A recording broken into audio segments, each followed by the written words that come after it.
तो हम लोग औषधियों द्रव्यों के भेद पढ़ रहे थे।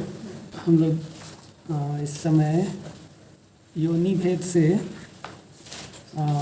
जो द्रव्य हैं उनकी बाह्य अभ्यंतर चेतन और अंतश्चेतन के तरीके से, फिर योनि भेद वही तत्पुनः त्रिविधम ज्ञेयम जांगम भौमम औद्भिदम। तत्पुनः त्रिविधम ज्ञेयम जांगम भौमम औद्भिदम।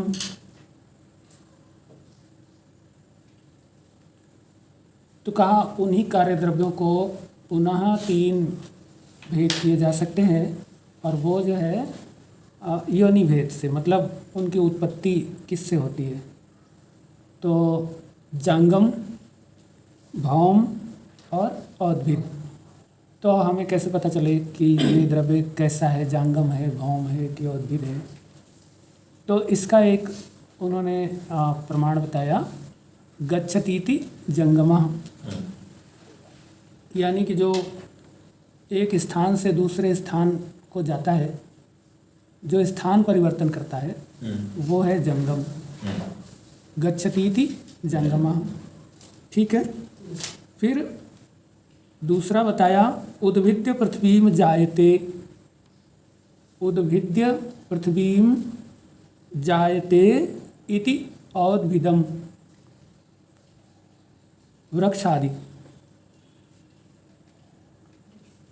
हाँ, मतलब कि जो पृथ्वी को फोड़ करके, है ना, उद्भिद्य पृथ्वीम जायते, जो पृथ्वी को फोड़ करके जन्म लेते हैं वो हैं औद्भिद, ठीक है। तो इस तरीके से वो वृक्ष आदि हुए। और फिर तीसरे भूमेह विकारा, भूमेह विकारः भौमम, यानी जो भूमि के विकार हैं, जो भूमि में जन्म लेते हैं या भूमि से जन्म लेते हैं, ठीक है, जिनको हम लोग भूमि के अंदर से खोद करके निकालते हैं, खनन करके निकालते हैं, तो वो भूमि के विकार हैं, यानी भूमि के द्वारा बनते हैं या भूमि में बनते हैं। देखो ये पृथ्वी को फोड़ करके निकलते हैं, तो अब ऐसा नहीं हो सकता कि लावा जो है, ज्वालामुखी का लावा पृथ्वी को फोड़ करके निकलता है, तो उसको आप औद्भिद कहें, है ना। इसका यह है कि ये पृथ्वी के नीचे से, पृथ्वी की ऊपरी सतह में नीचे रहते हैं। जैसे इनके बीज हैं, तो जर्मिनेशन के लिए वो पृथ्वी की ऊपरी सतह को फोड़ करके फिर जर्मिनेट करते हैं, है ना। तो इसमें हर बार ऐसा नहीं है। हाइपोजियल जर्मिनेशन और इपीजियल जर्मिनेशन, है ना। कुछ ऐसे होते हैं जो भूमि के अंदर नहीं, उसके बाहर ही उसके बीज रहें, तो पृथ्वी की सतह पर रहें, ऊपर रहें, सतह से ऊपर रहें, और फिर भी उनका जन्म हो जाता है। उसके लिए पृथ्वी, लेकिन उनकी जो जड़ें हैं वो पृथ्वी में जाती हैं। हाइपोजियल और इपीजियल में यही अंतर है। एक में बीज पृथ्वी के नीचे होता है और एक में बीज जो है पृथ्वी के ऊपर होता है। समझ पा रहे हैं? तो लेकिन फिर इसमें बात वो आई कि पृथ्वी को फोड़ करके कहाँ उत्पन्न हो रहे, तो बीज पृथ्वी को फोड़ करके इसकी जड़ें अंदर जाती हैं और वो उसको बनाए रखने में, उसको जीवित रखने में कारक होती है। इसलिए वो पृथ्वी को फोड़ करके ऐसा, ठीक है। लेकिन इसकी उत्पत्ति में पृथ्वी कारण नहीं है, बीज कारण है। और भूमेर विकारः भौमः जो है उसमें पृथ्वी कारण है। जो पृथ्वी के अंदर से लावा, स्वर्ण आदि कुछ भी निकलते हैं, तो पृथ्वी के अंदर बहुत जो अग्नि है, वो पृथ्वी के अंदर पाए जाने वाले तरह तरह के रसायनों का उस गर्मी से रिएक्शन होता है और उस रिएक्शन से निर्माण होता है। और वो निर्माण हो करके या तो वो वहाँ पड़े रहते हैं या ज्वालामुखी के रूप में फूट के निकल भी सकते हैं, ठीक है ना। लेकिन उसमें जो है ना, बाहर के वातावरण का कुछ लेना देना नहीं होता। वो पृथ्वी के अंदर ही बनते हैं। वो पृथ्वी के जो पूरा जो उसका कंपोजिशन है, उसी कंपोजिशन के द्वारा बनते हैं। इसलिए वो भूमि के विकार हैं, उसमें भूमि ही प्रमुख कारण है। लेकिन जो पृथ्वी को फोड़ के निकलने वाली बात है, उसमें ज़रूरी नहीं है कि भूमि हो। जैसे आप जो है बहुत सारा मतलब डायरेक्ट रूप से भूमि फोड़ना ज़रूरी नहीं है। आप जैसे आम को आप आम की गुठली डाल दो, आपने आम का गूदा खा लिया, गुठली डाल दिया, अब कुछ दिन में गुठली के अंदर से एक पौधा निकलने लगता है जी। फिर उससे जड़ भी निकलती है, वो जड़ें पृथ्वी में चली जाती है और पेड़ ऊपर को चले जाते हैं, ठीक है कि नहीं। तो देखिए वहाँ ज़मीन के अंदर गुठली डालना ज़रूरी नहीं है, आप ऊपर भी उसको रखेंगे, नमी मिलेगी, पानी मिलेगा तो वो धीरे धीरे जर्मिनेट करेगा, करेगा कि नहीं करेगा, यही। और आखिरी में उसकी जड़ें पृथ्वी में जाएंगी। अब आइए हम लोग ये 3 प्रकार के योनि भेद से, योनि से तात्पर्य होता है कि यो माने जो है ना, नी माने नीयते लाता है, यानी जो किसी को अस्तित्व में लाता है वो है योनि, जिससे किसी का निर्माण होता है ना। तो पृथ्वी से निर्माण होता है इसलिए पृथ्वी उसकी योनि है ना। और पृथ्वी को फोड़ने में जहाँ पर बात आती है इसलिए उसको वो उद्भिद कहते हैं। और गमन करने से जंगमों से जिसका जन्म होता है, तो ऐसा ठीक है।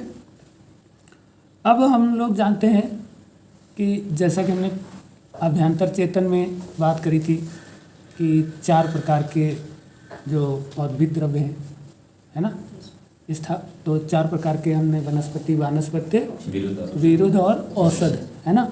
तो उसमें एक तो ओसो नाम रसः था, दूसरा औषध का अर्थ होता है दोषम धयन्ति इति औषध, दोषम धयन्ति इति वा, दोषम धयन्ति इति वा, ये यास्काचार्य ने उस पर निरुक्ति करी है। तो देखिए दोषों को जो मतलब नष्ट करता है, भगा देता है, वो है औषध, ठीक है। अब हम लोग उसमें सारी चर्चा मोटे मोटे तौर पे कर चुके थे कि जो स्थावर द्रव्यों को हमने पढ़ा तो वो कि उसमें सबसे कम पार्थिव जो हैं वो औषध हैं है ना। फिर धीरे धीरे हम जैसा वनस्पति की तरफ बढ़ते रहते हैं, पृथ्वी का अंश बढ़ता जाता है।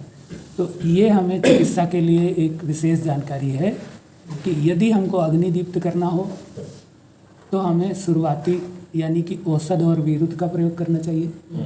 और अगर दीप्त अग्नि है किसी भी व्यक्ति की और हमको ब्रह्मण कर्म करना हो, स्थूलता लानी हो है ना, स्थैर्य प्रकट करना हो, तो फिर हमें वानस्पत्य अथवा वनस्पतियों का चिकित्सा में प्रयोग करना चाहिए। ये उनका उपयोग है, क्यों हम पढ़ते हैं इसलिए, ठीक है। दूसरा आप देखिए जो बात आ रही है कि गच्छति इति जंगमः, इससे ये पता चलता है कि भाई जो ये स्थान परिवर्तित करते हैं वो है जंगम, ठीक है। अब जंगमों का प्रयोग हम चिकित्सा में क्या सोच के करें। एक तो ये कि ये बहुत जल्दी परिवर्तनशील होते हैं, यानी इनका जो प्रोडक्ट है वो बहुत जल्दी चेंज हो जाता है। जैसे दूध है, थोड़ी देर में ख़राब हो जाएगा, चेंज हो जाएगा है ना, या दूध से दही, दही से मट्ठा, ऐसा मतलब बहुत जल्दी बदल जाएगा, बदलना आसान है, ठीक है। लेकिन लकड़ी आप काट के डाल देते हो तो कई साल तक वैसी की वैसी पड़ी रहती है, यानी चेंज तो उसमें भी हो रहा होता है लेकिन बहुत जल्दी से वो लकड़ी जो है वो ख़राब हो करके मिट्टी में मिल जाती है, ऐसा जल्दी से नहीं होता। इसीलिए इनका एक नाम स्थावर है। हाँ, तो यानी कहने का मतलब ये है, अब जो गति करता है वो तो पार्थिव नहीं हो सकता और जो स्थिर रहता है वो पार्थिव हो सकता है। तो इसीलिए यानी तम प्रधान जो हैं वो वृक्ष हैं, वृक्ष और लताएं जो हैं वो तम प्रधान हैं, और रज प्रधान जो हैं वो जंगम है। तो अगर रजोगुण बढ़ाना हो तो हमें जंगम औषधियों का प्रयोग करना चाहिए। जैसे फॉर एग्जांपल आप कस्तूरी का प्रयोग करें तो मन की चंचलता, मन के कर्म, इंद्रियों के कर्म बहुत तेज हो जाएंगे, क्योंकि रज जो है गति कारक है। रज क्या है? गति प्रदान करने वाला है, शीघ्र परिवर्तन लाने वाला है, मन को बहुत ज़्यादा भगाने वाला है, यानी मन को स्पीड देने वाला है, इंद्रियों को गतिमान करने वाला है, ठीक है। तो जांगम द्रव्यों को हम क्यों पढ़ते हैं कि अगर चिकित्सा में हमें रजगुण के बढ़ाने की ज़रूरत हो तो हमें जांगम औषधियों का चिकित्सा में प्रयोग करना चाहिए। ठीक है। तो जैसे फॉर एग्जांपल अब आप चिकित्सक हैं, इसलिए कि मान लीजिए कि जो स्पर्म की मोटेलिटी कम है, तो यहाँ क्या है, रजोगुण की कमी है। ठीक है। तो आपको रजगुण वर्धन कारक औषधियों का भी प्रयोग इस स्थिति में करना चाहिए। ठीक है। ऐसे ही अगर किसी चीज़ की स्टेबिलिटी में कमी है तो तम गुण कारक, मोहात्मक, तम जो है मोहकारी है, मोहात्मक है और आवरणकारी है ना। आवरण है तो अग्नि को जलने नहीं देगा, वायु को चलने नहीं देगा, यानी वायु और अग्नि के द्वारा जो गति और परिवर्तन की स्थितियां हुआ करती हैं उनको मंद करने की स्थिति के लिए हमें स्थावर द्रव्यों को चिकित्सा में प्रयोग करना चाहिए। ठीक है कि नहीं। और वायु और अग्नि को बढ़ाने के लिए जांगम द्रव्यों को, क्लियर है कि नहीं। यस। और भूमि विकार हैं वो दो स्थिति है। एक तो वो बहुत ही ज़्यादा उनको अग्नि चाहिए होती है क्योंकि वो बहुत पार्थिव होते हैं, और साथ में उनको जब अग्नि आप देंगे, बहुत अग्नि देंगे, तभी वो आपके काम आएंगे। तो और अत्यधिक शक्तिशाली होते हैं, अत्यधिक शक्तिशाली होते हैं, पृथ्वी में जो है सर्वाधिक शक्ति है। ठीक है। लेकिन उस शक्ति का उपयोग करने के लिए हमें, चूँकि वो तम गुण से युक्त है, इसलिए तम गुण जो है, इसीलिए अगर आप जो है तम गुण से प्रधान अगर कोई द्रव्य है तो आपको क्या करना है, फिर वहाँ पे अग्नि के साथ देना है, यानी अग्नि कारक भी द्रव्य साथ में रहना चाहिए। इसलिए जब हमको भूमि विकार देना है तो हमें क्या करना है, अग्नि से संयोग करा के देना है। इसीलिए हम उनके पुट पहले लगाते हैं या आग्नेय द्रव्यों से उसकी भावना देते हैं। ठीक है। या साथ में पाचन द्रव्य देते हैं। तो ध्यान देना है कि भौम विकारों का प्रयोग हम सब में नहीं करते हैं और सदैव नहीं करते हैं, है ना। और भौमी विकार जो हैं जितने फायदेमंद हैं उतने हानिकारक हैं। कारण यदि हमने उनको अग्नि के द्वारा लघु नहीं कर लिया तो वो हमारे शरीर की अग्नि को नष्ट कर देंगे। ठीक है। और सीधे मृत्यु कारक होंगे।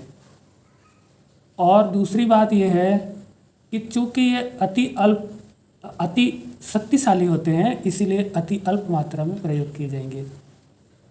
ये शक्ति इनमें बहुत ज़्यादा होती है, इसलिए इनको अल्प मात्रा में ही प्रयोग किया जाएगा, है ना। इसीलिए शास्त्र में नागार्जुन ने लिखा है अल्पमात्र उपयोगित्वात्, यानी अल्प मात्रा में ही उपयोगी हैं, यानी कि ये बहुत थोड़े में ही काम करने वाले हैं। ठीक है।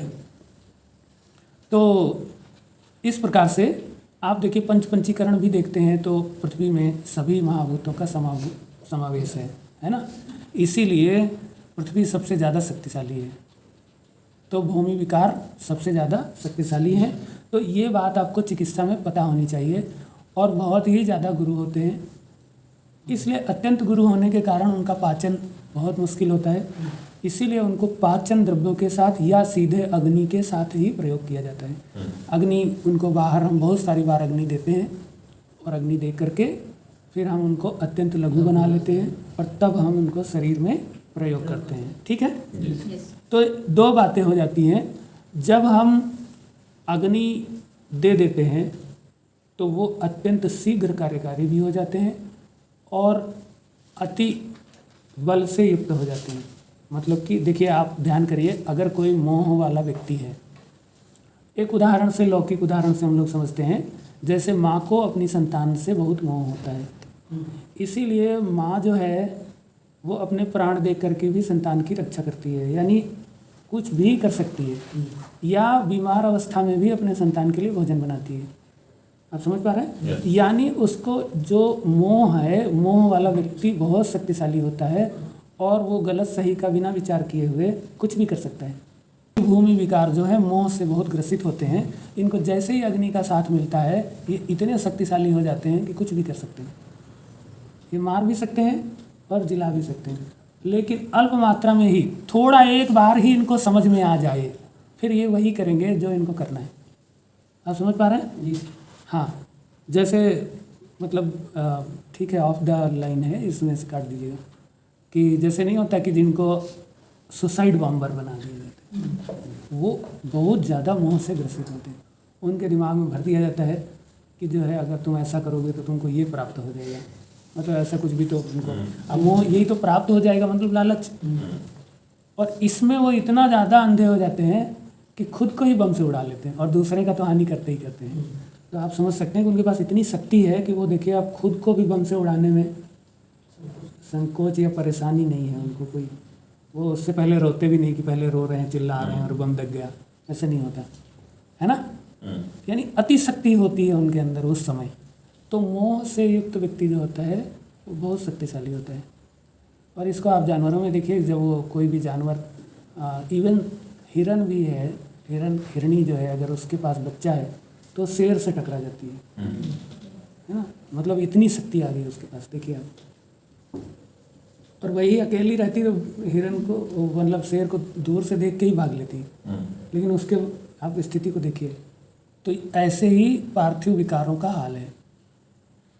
ऐसे बड़े डरपोक होते हैं, क्योंकि मोह से युक्त व्यक्ति डरता बहुत है।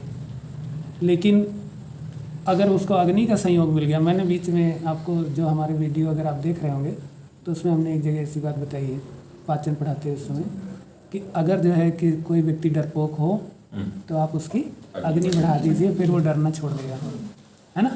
हाँ, है ना। तो वही बात यहाँ भी है। ऐसे ये चूँकि पृथ्वी में अग्नि बहुत कम होती है, इसलिए वो बहुत डरपोक होते हैं, जो तामसिक होते हैं, बहुत डरते हैं। लेकिन एक बार उनमें अग्नि लग गई, आपने आग लगा दी, आग लगाने में मतलब समझ रहे हैं, कान में फूंक दिया, नहीं जैसे किसी को थोड़ा सा भड़का दिया, वही आग लगाना है। जैसे ही भड़का दिया, फिर वो आदमी सब भूल जाते हैं। क्लियर है? yes. तो इस तरीके से आप तीनों को पढ़ रहे थे कि जांगम, औद्भिद और भौम। हमने आपको तीनों की चिकित्सा में उपयोगिता बताई। जांगम द्रव्यों में एक तो क्या है, परिवर्तनशील हैं, अत्यधिक गतिशील हैं, है ना, इसलिए शीघ्र परिवर्तन करते हैं और रजगुण के लिए कार्य करते हैं विशेष रूप से, है ना। और स्थावर वाले वो तम गुण के लिए करते हैं या स्थिरता प्रदान करते हैं, ठीक है ना। yes. और भौम द्रव्य जो होते हैं वो बहुत ज़्यादा अग्नि का साथ पाके बहुत ही ज़्यादा शक्तिशाली हो जाते हैं और बिना अग्नि के रिएक्ट नहीं करते, कुछ काम नहीं करते, अग्नि मिलने पर ही काम करते हैं। और यदि काम करते हैं तो बहुत ज़्यादा करते हैं। तो इस तरीके से आप इसका चिकित्सा में प्रयोग करेंगे, ठीक है। yes. अब देखिए, हम लोग जान रहे हैं कि पूरा एनिमल किंगडम और पूरा प्लांट किंगडम ये हमारे 4 शब्दों के अंतर्गत है। जैसा कि वनस्पति, वानस्पत्य, विरुद्ध और औषध। तो औषध में फल अंत और पाक अंत दोनों हैं, है ना। तो वो सभी जिनमें फल पकने पे अंत होता है या पाक होने पे अंत होता है, इसीलिए औषध में आप जितने एल्गी, फंजाई, लाइकेंस, वो सभी उसमें आ जाते हैं औषध के अंतर्गत। इसीलिए आप देखिए एल्गीज को भी खाते हैं, फंजाइस को भी खाते हैं, पता है कि नहीं। और सब चरक संहिता में लिखा हुआ है, मालूम। चरक संहिता में स्पष्ट रूप से तीनों का वर्णन है। मैं आपको अभी बता देता हूँ। एक तो दाह प्रशमन लेप जो लिखा है, प्रलेप लिखा है, उसमें लिखा है शैवाल। शैवाल माने क्या होता है? एल्गी। क्लियर हो गया। फिर जहाँ खाने वाले शाक हैं, शाक वर्णन है, वहाँ पर फंजाई का वर्णन है। सर्प छत्रक वर्ज्याह, है ना। तो वो छत्रक जो है वो फंगस को कहते हैं, कवक, ठीक है। तो वहाँ फंगस का वर्णन है, सर्प छत्रक वर्ज्याह। ऐसे जो है ना फंगस नहीं लेने हैं जो पॉइजनस हैं। सर्प छत्रक जो है वो पॉइजनस है। तो वो बताया कि सारे एल्गी आप, सारे फंजाई नहीं खा सकते, है ना। उसमें से जो एगेरिकस स्पीसीज के हैं, उनमें से जो इडेबल हैं उनको खाना है, लेकिन जो सर्प छत्रक हैं उनको नहीं खाना है, क्योंकि वो विषाक्त होते हैं। और उसके गुण धर्म लिखे हुए हैं बाकायदा कि गुण क्या है ना। वहवा छत्रक जातया, ऐसा करके लिखा है। आपके बारे में बता देते हैं। लाइकेन जो है अपने यहाँ शैले का वर्णन है, शैले जिसको छैल छरीला कहते हैं, छरीला कहते हैं, है ना, उसका नाम पार्मेलिया परलेटा है। तो वो लाइकेन है और हमारे शास्त्र में उसका वर्णन है, चरक संहिता में वर्णन है शैले का।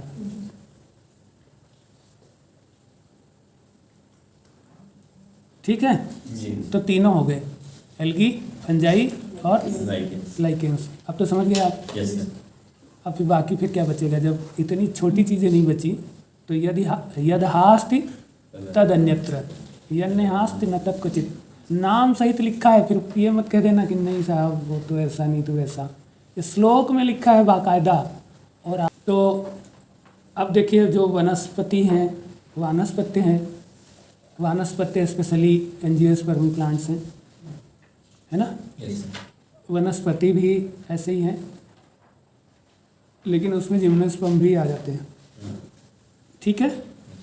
विरुद्ध जो लताएं हैं, लताओं में आपके फर्न भी आते हैं, ड्राफ्टेरिस वगैरह, है ना। और मतलब वो ब्रायोफाइट्स, यस टेरिडोफाइट्स, ब्रायोफाइट्स, और उससे पहले अब जिम्नोस्पर्म जो है वो सबसे हाईएस्ट प्लांट है ना। नहीं, angiosperms, angiosperms, sorry, angiosperms highest evolve plant हैं अभी। ठीक है कि नहीं। यस। तो अब एक बार आप देखिए कि नॉर्मली देखो तो जो फर्न हैं, जो एल्गीज हैं, ये सब नष्ट नहीं होने आते। ये नष्ट हो भी जाते हैं तो पानी मिलते ही फिर से जीवित हो जाते हैं। जैसे एक तुमने संजीवनी बूटी देखी होगी, संजीवनी बूटी, अच्छा वो पता है क्या है, वो है सिलाजिनेला। मतलब जितने भी लोअर प्लांट्स हैं उनमें जीवन जो है वो सूक्ष्म रूप से मौजूद रहता है, यानी वो जीवित ही तरह की, यानी कम से कम पानी में जीवित रह सकते हैं। और देखो जल ही जीवन है, जल का एक पर्यायवाची जीवन है, आपको मालूम है जी। हाँ, इसीलिए जल ही जीवन है जो कहते हैं ना, तो उसका नाम ही जीवन है एक्चुअली, तो इसीलिए वो जीवनी है। के आधार पे द्रव्य दो प्रकार के, है ना। एक जो है कहा कि इसको चक्रपाणी ने टीका लिखी है, यवागु साधन द्रव्यम तावद द्विविधम, यवागु साधन द्रव्यम तावद द्विविधम, वीर्य प्रधानम औषध द्रव्यम,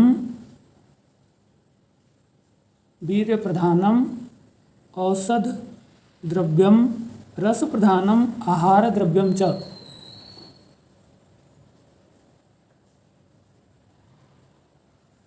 यानी कि ये चरक संहिता के सूत्र स्थान दूसरे अध्याय से है, चक्रपाणी की टीका है। कहा कि जो यवागु सिद्ध करने वाले द्रव्य हैं वो दो प्रकार के होते हैं। एक वीर प्रधानम औषध द्रव्यम, तो यवागु का आप दो प्रकार से प्रयोग करते हो, औषध के रूप में और आहार के रूप में। और दूसरा ये भी है कि यवागु में दो तरह के द्रव्य प्रयोग करते हो, एक तो वो जो बेस होता है और एक उसका साधक द्रव्य होता है। जैसे क्वाथ आप औषधियों का बनाते हैं और बेस द्रव्य है यव, यव या चावल, है ना जी। ठीक है ना। माड़ या जो बेस है वो आप जौ का बनाते हैं या कि फिर चावलों का बनाते हैं, और उसमें जो पानी डालते हैं वो क्वाथ रहता है, औषधियों का क्वाथ।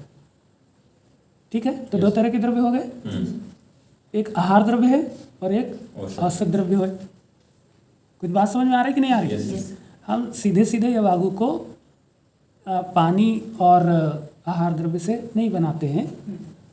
चरक ने जो यवागु प्रकरण बताया है वो खाने के लिए नहीं बताया, वो औषध के रूप में बताया जी। खाने के लिए अलग है, कल्पना रूप में। यवागु कल्पना खाने में भी प्रयुक्त होती है, तो वो जहाँ आहार की कल्पनाएं बताई गई हैं वहाँ भी बताया गया है, मंडपेया विलेपी यवागु, है ना। और औषध के रूप में भी यवागु का प्रयोग होता है। तो जब औषध के रूप में होता है तब चक्रपाणी ने लिखा उसमें दो तरह के द्रव्य होते हैं, एक वो जो उसमें हम आहार द्रव्य भी मिलाते हैं और औषध द्रव्य भी मिलाते हैं। ठीक है, है ना। और इसका दूसरा अर्थ ये भी है कि यवागु भी दो तरीके से प्रयोग की जाती है, आहार के रूप में भी और औषध के रूप में भी। बात समझ में आ रहा है? तो कहा इसमें तावत द्विविधम यवागु साधन द्रव्यम, दो प्रकार के यवागु सिद्ध करने वाले द्रव्य हुआ करते हैं, है ना। वीर प्रधानम औषध द्रव्यम, जो उसमें शक्ति प्रदान करने वाले होते हैं, उस यवागु को विशिष्ट शक्तियाँ प्रदान करने वाले जो द्रव्य उपयोग किए जाते हैं वो वीर प्रधान है और वो औषध द्रव्य है। ठीक है। और जो उसमें रस प्रदान करता है आहार, वो आहार द्रव्य प्रयोग किया जाता है। यानी यवागु में रस की प्रधानता करने के लिए, है ना, हम जिस द्रव्य का प्रयोग करते हैं वो होता है आहार द्रव्य, और उसमें विशिष्ट प्रकार की शक्तियाँ जब प्रदान करते हैं तो वो द्रव्य होते हैं औषध द्रव्य। कुछ आप बात समझ पा रहे हैं? Yes sir. यानी यवागु में दोनों प्रकार के द्रव्य एक साथ प्रयोग किए जाते हैं। ठीक है। शक्ति प्रदान करने वाले और रस प्रदान करने वाले।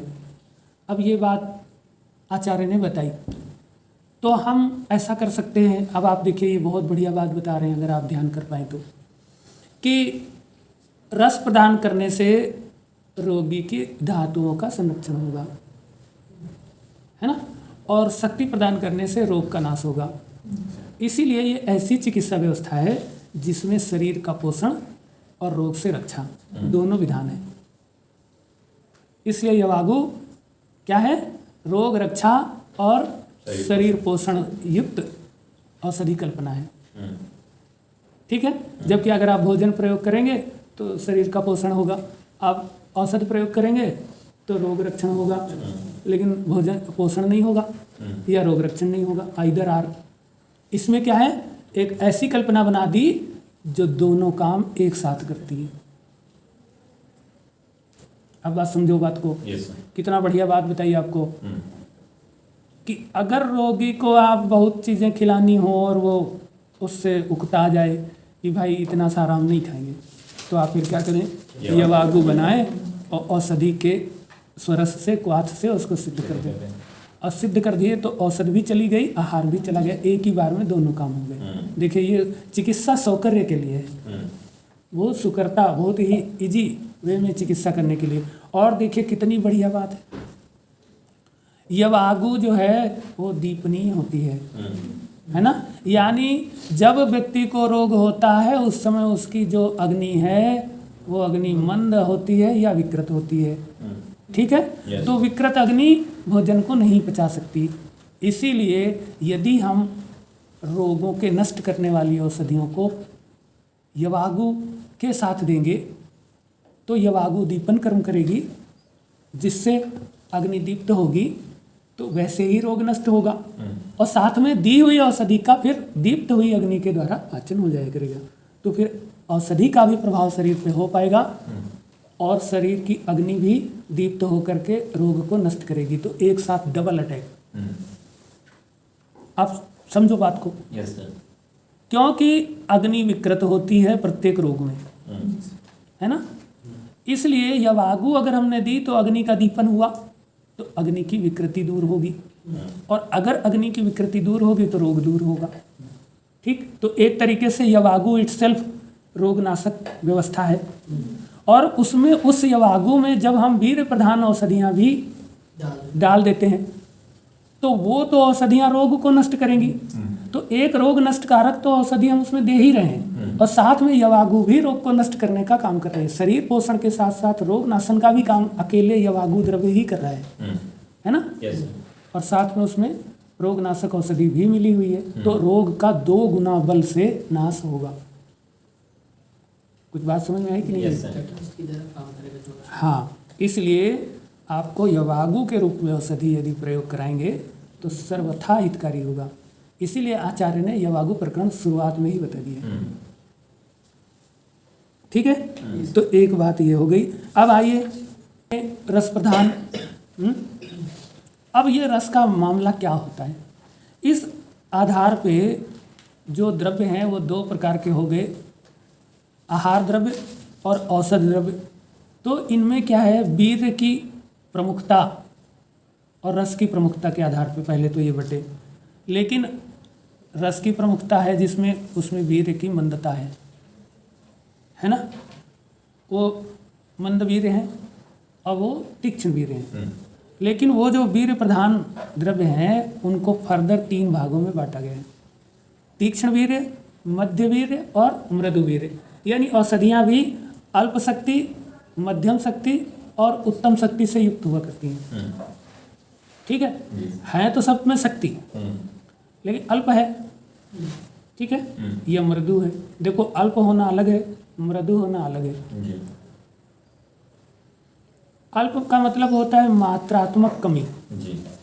ठीक है, और मृदु का अर्थ होता है जो हानि न करता हो, जो क्षोभ पैदा न करता हो, ऐसी शक्ति मृदु शक्ति कहलाती है। वो अल्प नहीं है, लेकिन क्षोभ कारक नहीं है, उत्तेजना कारक नहीं है, तीक्ष्णता नहीं है। समझ गए ना? तो वो क्षोभ कारक नहीं है। ठीक है, बात समझ में आ रहा है? या उत्तेजना नहीं कर रहा, लेकिन उसमें शक्ति की कमी नहीं है, वो मृदु शक्ति है ना। हानि रहित शक्ति वाला जो होता है वो होता है मृदु शक्ति। देखो, भगवान के पास अति शक्ति, और क्या लिखा तुलसी बाबा ने?